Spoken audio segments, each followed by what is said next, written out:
23rd December, Saint John of Kety, priest, as a commemoration. Born in Kety in the Diocese of Krakow in 1390, he became a priest and for many years taught in the University of Krakow and then was parish priest of Olkus. Besides being an outstanding professor of the Catholic faith, he excelled in personal holiness and in charity to his neighbor, so that he was a true example to his colleagues and to his students. He died in the year 1473. A reading from the letters of Pope Clement XIII. The God of whom he spoke was the same God who was in the heart.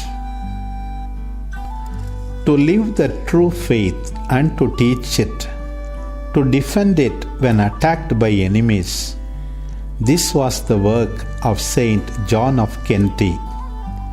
He is one who truly deserves a place in the rare company of those who were really outstanding for both learning and holiness, as anyone who knew him when he was teaching in the University of Krakow would affirm without hesitation. At a time when heresy and schism were rife in neighboring regions, he handed on a doctrine drawn from the purest sources of the faith.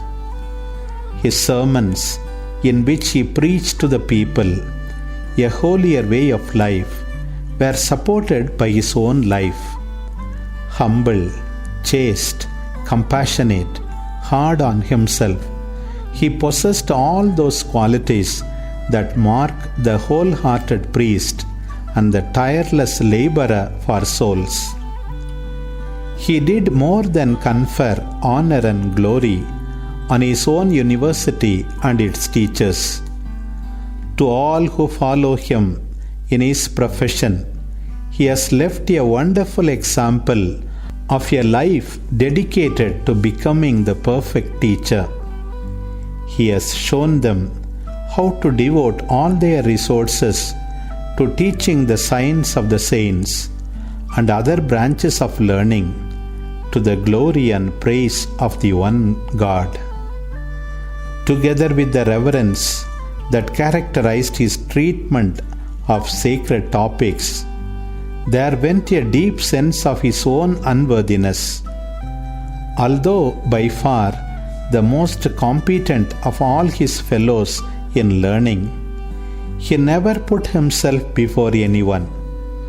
On the contrary, he preferred to be ignored and held of little worth, so minimal was his concern when slandered or otherwise looked down upon. Along with this humility, Saint John possessed a delightful and almost childlike simplicity.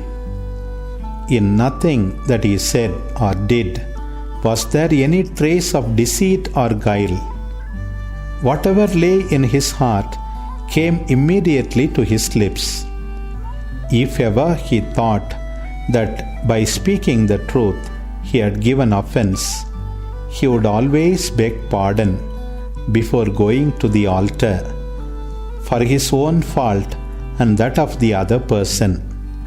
Each day when he had finished his work, he would go straight from the college to the church.